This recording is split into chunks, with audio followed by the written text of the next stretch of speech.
kids. Welcome to your English class. I am your English tutor, and today we are going to do the exercise part of our poem Why? Why? मैंने आपको बताया था बच्चों कि why का मतलब क्या होता है। why हम तब पुट करते हैं जब हम कोई क्वेश्चन पूछते हैं, राइट? तो हमने देखा था कि इस पोइम में एक बहुत प्यारा सा बच्चा था जो कि बहुत क्यूरियस था, ठीक है? वो छोटा सा बच्चा हर चीज जानना चाहता था कि जैसे क्यों पानी में पत्थर डूब जाते हैं, क्यों वुडन ब्लॉक नहीं डूबता, राइट? जब हम लकड़ी डालते हैं तो वो तैरती है, लेकिन जो पत्थर हैं, स्टोन्स हैं, मार्बल्स हैं, वो डूब जाते हैं, राइट? और इसी तरह से बहुत सारी चीजें उसके दिमाग में चल रही थी और वो जानना चाहता था कि जैसे विंड क्यों चलती है ना? क्लाउड्स कैसे बनते हैं और अगर बन भी जाते हैं तो एक जगह से दूसरी जगह पर कैसे जाते हैं, है ना? तो इस तरह से बहुत सारी चीजें उसके दिमाग में चल रही थी। तो आज हम इसी पार्ट की एक्सरसाइज करेंगे, ठीक है बच्चों? आज हम जानेंगे कि हमें क्या क्वेश्चंस पूछे गए हैं। तो चलिए पहले हम एक बार इस पोएम को रीड कर लें, क्योंकि ये पोएम बहुत ही प्यारी सी है, आप जैसे बच्चों की। I know a curious little boy who is always asking why. Why this? Why that? Why then? Why now? Why not? Why the way? He wants to know why wood should swim, why lead and marble sink, why sun should shine and wind should blow, and why we eat and drink. अब वो बच्चा हर वक्त questions पूछता रहता था, हर वक्त जानना चाहता था कि क्यों, है ना? क्यों वुड्स जो है वो स्विम कर रही हैं, क्यों लेड और मार्बल सिंक कर जाते हैं, है ना? क्यों विंड ब्लो करती है, क्यों सूर्य चमकता है, वाई वीट हम खाते या पीते क्यों हैं? He wants to know what makes the clouds कैसे बनते हैं, and why they cross the sky, और अगर बन जाते हैं तो वो स्काई में इधर से उधर कैसे घूमते रहते हैं, इधर कभी इधर चले जाते हैं। Why sink the sun behind the hill, और सूर्य आखिर हिल्स के पीछे क्यों जाकर छुप जाता है। व्हाई द फ्लावर्स डाई, और कुछ दिनों के बाद जो इतना सुंदर खिला हुआ फूल है वो क्यों मुरझा जाता है। Some of these wise are not are why some of these whys are not too hard to answer if you will try. Others, no one ever yet has found the reason why. ठीक है, इनमें से बहुत से ऐसे answers हैं जो आप बच्चे के क्यूरियोसिटी को शांत करने के लिए उसे दे सकते हैं, है ना? पर बहुत सी ऐसी चीजें भी हैं, ऐसी बातें हैं जिनके आंसर्स हम नहीं दे पाते, राइट? तो अगर बच्चे की छोटी छोटी जिज्ञासाएं हमारे आंसर्स देने से शांत हो जाएं तो जरूर उनके आंसर्स देने चाहिए, राइट? और कोशिश करनी चाहिए कि बच्चों की जो क्यूरियोसिटी है उसको बढ़ावा दें, उन्हें और जानने के लिए उत्सुक करें, राइट? हमें जानना चाहिए, हमें चीजों को एक्सप्लोर करना चाहिए। एक ये बहुत ही अच्छी हैबिट होती है, इससे हम नई नई चीजें सीखते ही जाते हैं लाइफ में, ठीक है? अब चलते हैं हमारे न्यू वर्ड्स की ओर। क्यूरियस, क्यूरियस जैसे कि हमने देखा कि हमारा जो बच्चा है वो बहुत क्यूरियस है, वो हर चीज जानना चाहता है, राइट? तो क्यूरियस का मतलब होता है जानने की इच्छा रखना, ठीक है? अब आता है हमारा नेक्स्ट वर्ड जो कि है जिज्ञासु, या उत्सुक भी बोल सकते हैं हम क्यूरियस को। जिज्ञासु बच्चे जो होते हैं, लेड, लेड होता है एक तरह का हम जिसे कहेंगे लेड इज लाइक संगमरमर, है ना? स्टोन, एक तरह का ये भी स्टोन ही होता है। या लेड को हम यहाँ पे अगर लेड को लेंगे, हम लेड हम आपकी पेंसिल होती है ना बच्चों, पेंसिल में आप लिखते हैं पेंसिल से, उसमें लेड का यूज होता है, राइट? जो ग्रे कलर का आगे मटेरियल लगा होता है जिससे हम लिखते हैं, दैट इज लेड, राइट? और आपके पास देखा होगा आपने, एक लेड पेंसिल्स भी मिलती हैं आजकल बाजार में, सिक्के होते हैं जिन्हें आप डायरेक्टली पेंसिल में डालकर यूज करते हैं, तो दोज आर लेड, ठीक है? वो लेड्स होते हैं। देन मार्बल, हम मार्बल की बात करें तो ये एक तरह का संगमरमर होता है। मार्बल इज अ पत्थर, स्टोन। और मार्बल्स को हम कंचे भी बोल सकते हैं, जो आप कंचे आप यूज करते हैं खेलने के लिए, है ना? गोल गोल कंचे, उनको भी हम बोलते हैं मार्बल्स। सिंक, सिंक होता है डूब जाना, राइट? पानी में एक जैसे हम पानी में कुछ डालते हैं तो कई बार पानी में चीजें तैरती रहती हैं और कुछ चीजें नीचे चली जाती हैं। जो चीजें नीचे चली जाती हैं पानी में उसे कहते हैं सिंक करना, ठीक है? सपोज इसमें ये पानी है, ठीक है? और इसमें हमने ऊपर से एक स्टोन डाला, तो जो स्टोन था हमारा, वो जो पानी के अंदर नीचे जाके बैठ जाएगा, ठीक है? तो उसे कहते हैं सिंक करना। देन द रीजन, रीजन क्या होता है बच्चों? रीजन होता है कारण। अब वो बच्चा क्या चाहता था? वो बच्चा की हर बात के पीछे का रीजन जानना चाहता था, कारण जानना चाहता था कि ऐसा क्यों हो रहा है, ऐसा वो क्यों, वैसा क्यों हो रहा है, ठीक है? तो रीजन का मतलब है कारण। और नाउ अब हम करेंगे questions. Name a few things that sink. कुछ ऐसी चीजों के बारे में बताओ, ठीक है, कुछ ऐसी चीजों की लिस्ट बनाओ जो सिंक करती हैं।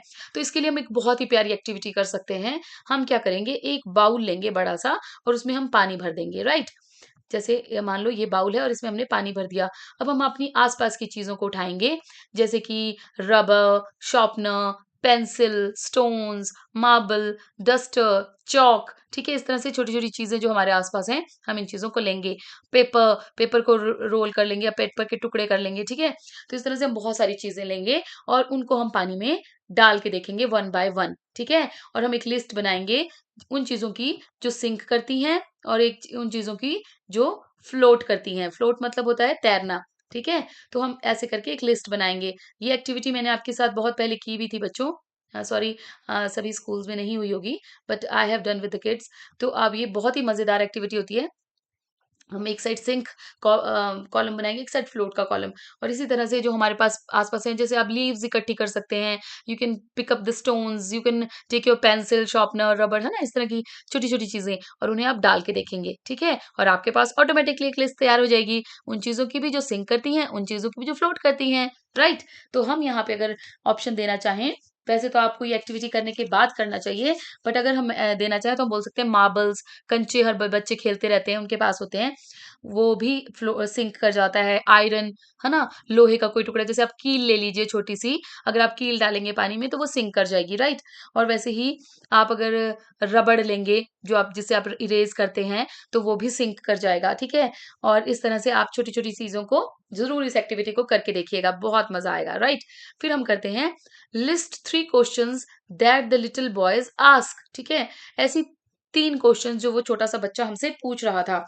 तो वो छोटा सा बच्चा हमसे क्या क्वेश्चंस पूछ रहा था? वो पूछ रहा था कि व्हाई डू जो है, why do stars shine, right. वो स्टार्स क्यों शाइन करते हैं। वो हमसे पूछ रहा था how the clouds are formed, right. And why the sun sinks behind the hills, why do flowers die, right. तो इस तरह के हम आंसर्स इसमें दे सकते हैं। We can say why do flowers die, why the sun sinks behind the hills, why the clouds cross the sky, right? Why lead and marble sink in the water, and why do we eat and drink? ये भी तो एक question था जो उस बच्चे ने पूछा था, राइट। तो इस तरह से हमें बहुत सारे क्वेश्चंस मिल जाएंगे कि कौन से क्वेश्चंस ऐसे थे जो बच्चा वहां पूछ रहा था। आप कोई भी 3 मेंशन कर सकते हैं। What sort of a boy is described in the poem? तो आप बताइए, वो बच्चा सैड था, क्यूरियस था या ब्रेव था। वो बच्चा उदास तो बिल्कुल नहीं था, राइट। वो उदास क्यों होगा, है ना। वो क्यूरियस था या वो ब्रेव था। वो क्यूरियस था, वो जानना चाहता था। He wanted to know the reason, है ना, हर चीज के पीछे का रीजन जानना चाहता था। वो क्यूरियस बच्चा था, ये क्यों हो रहा है, वो क्यों हो रहा है, वो सब जानना चाहता था। Now Ram is a curious little boy, he is always asking questions. One day he came home and asked the grandfather questions, like उसने अपने दादू से, अपने दादाजी से आकर क्वेश्चंस पूछना शुरू किए, राइट। और राम भी जो हमारी पोइम में बच्चा है ना, उसी की तरह एक बच्चा था जो बहुत क्यूरियस था। तो उसने पूछा why can't we look at the sun during a solar eclipse. बच्चों ये आप पिक्चर देख रहे हैं यहाँ पर, राइट। ये होता है सोलर एक्लिप्स, राइट। जब इसको हम थोड़ा सा डिटेल में एक्सप्लेन करती हूँ मैं आपको। तो बच्चों अगर मैं इसे आपको डिटेल में समझाऊं, जनरली बात करें हम इसकी, तो पहले तो हम बोल सकते हैं कि सोलर एक्लिप्स तब होता है जब मून जो है वो पास करता है सन और अर्थ के बीच में से, राइट। जैसे कि मान लो ये हमारा सन है, राइट, और ये अर्थ है ना। जब इनके बीच में से, है ना, क्योंकि जो अर्थ है वो अपनी जगह पर भी घूम रही है और वो सूर्य के चक्कर भी लगा रही है, ठीक है। इसी तरह से मून है, तो मून जब चक्कर लगाते लगाते जो है वो इन दोनों के बीच में आ जाता है, तो जो वो सन की जो लाइट है उसे ब्लॉक कर देता है, ठीक है।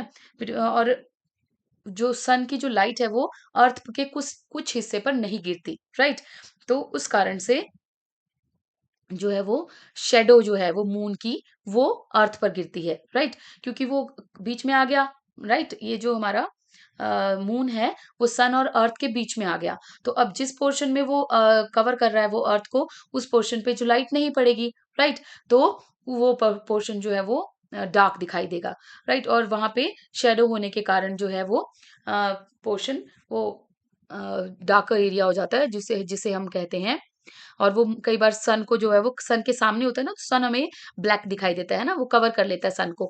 तो इस कारण से जो है सोलर एक्लिप्स होता है। और हमें जो है वो क्यों उस वक्त नहीं देखना चाहिए, अगर हम इसकी बात करें तो उस वक्त हमें इसलिए नहीं देखना चाहिए हमारी सन की तरफ, क्योंकि जो हार्मफुल रेज होती हैं, जो रेज हैं वो तो नेचुरली बहुत जो है वो उसकी स्ट्रांग होती हैं रेज, और बहुत हार्मफुल रेज उस वक्त होती हैं जो रेज हमारी आईज को जो है वो डैमेज कर सकती हैं, हमारे रेटिना को डैमेज कर सकती हैं, है ना, ब्लाइंडनेस भी हो सकती है। तो इस वजह से हम हमें डायरेक्टली सन को नहीं देखना चाहिए, ठीक है, सोलर एक्लिप्स के टाइम पे। ओके, तो आई नो ये सिंपल से, इसके बारे में आप बहुत डिटेल में पढ़ेंगे जब आप जो है वो बड़ी क्लासेस में होंगे थोड़े से, ठीक है। तो आप इसके बारे में डिटेल में पढ़ सकते हैं, राइट। फिर भी हम इसे एक्सपेरिमेंट करके भी देख सकते हैं, लाइक आप एक बड़ी बॉल लीजिए, एक छोटी बॉल लीजिए, और एक बड़ी बॉल पहले रखिए, उसके आगे एक छोटी बॉल रखिए, और टॉर्च अगर आप उस पे लगाएंगे छोटी बॉल पर, तो जो है वो उस पे लाइट पड़ेगी बड़ी बॉल पर, लेकिन कुछ एरिया पे जो है वो कम लाइट पड़ेगी। तो इससे भी आपको पता चल जाएगा कि किस तरह से ये सोलर एक्लिप्स होता है, राइट, जब वो सन को कवर कर लेता है मून। ओके, लेकिन हम इसे डायरेक्टली नहीं देख सकते इसकी हार्मफुल रेज के कारण। ओके, अब हम चलते हैं नेक्स्ट क्वेश्चन पे। Why can't we touch the sun? हम सन को टच क्यों नहीं कर सकते? हम सन को टच इसलिए नहीं कर सकते क्योंकि सन तो बहुत हॉट होता है, बहुत ज्यादा गर्म होता है, ठीक है। तो we can not touch it, we can't touch it, ठीक है। हम तो उसे उसे देख भी नहीं सकते, तो टच करना तो बहुत दूर की बात है, right. Why can't we go out to play in the dark? हम रात को खेलने क्यों नहीं जा सकते? बच्चा पूछना चाहता है। तो बच्चों, रात को क्या होता है, रात को अंधेरा होता है, राइट। इट्स नॉट अबाउट कि कोई हॉरर या कोई डरावनी बात नहीं होती, बट रात जो होती है वो रेस्ट करने के लिए होती है, राइट। और रात को क्या होता है कि डार्कनेस के कारण कहीं स्टोन्स होते हैं, कहीं पे झाड़ियां होती हैं कुछ, तो मे बी आपका पैर कहीं स्टक हो जाए और स्टंप कर जाए, आप गिर जाएं। इस वजह से जो है पेरेंट्स अलाउ नहीं करते कि आप रात को जाकर खेलें, क्योंकि आपको चोट लग सकती है, right. There is no other reason otherwise, ठीक है। और रात जो होती है वो डार्कनेस, जो रात का जो समय होता है, that is for rest, right. तो पेरेंट्स चाहते हैं कि अब आप बहुत खेल लिए, शाम के टाइम तो आप खेलते ही हैं, तो वो चाहते हैं कि अब आप शाम के वक्त जब अंधेरा होने लगता है तो आपको कहीं चोट ना लग जाए, आप गिर ना जाएं कहीं चीजों से टकरा कर, इसलिए आप घर आ जाएं और आकर रेस्ट करें, ठीक है। और नेक्स्ट दिन के लिए फ्रेश होकर उठें और अच्छी सी नींद लें रात को, ठीक है। इसीलिए पेरेंट्स चाहते हैं कि आप जो है वो रात को ना खेलें और सो जाएं टाइम से। Discuss these questions when your teacher and class with your teacher and class, do you know the answers? ठीक है, तो इनके हम इस तरह से आप अपने टीचर्स के साथ डिस्कस कीजिए, और फिर जो है वो इन्हें समझिएगा और डिटेल में, ठीक है। Fill in the blanks with the words from the poem which rhyme with the coloured words in that sentence. अब हमें कुछ ऐसे वर्ड्स ढूंढने हैं पोइम से जो कि राइम करते हों, right.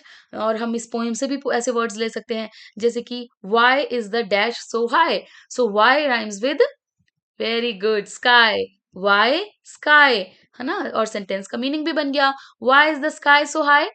Do you know the colour of dash? किस चीज का कलर, ठीक है। तो do you know the colour, अब नो के साथ क्या राइम करता है? No crow, right, we can write here no के साथ राइम करता है क्रो। तो do you know the colour of crow? No crow, sky high, है ना rhyming words. Have you found who made the dash? Found, who made the dash? Have you found who made the round? Found round? Yes.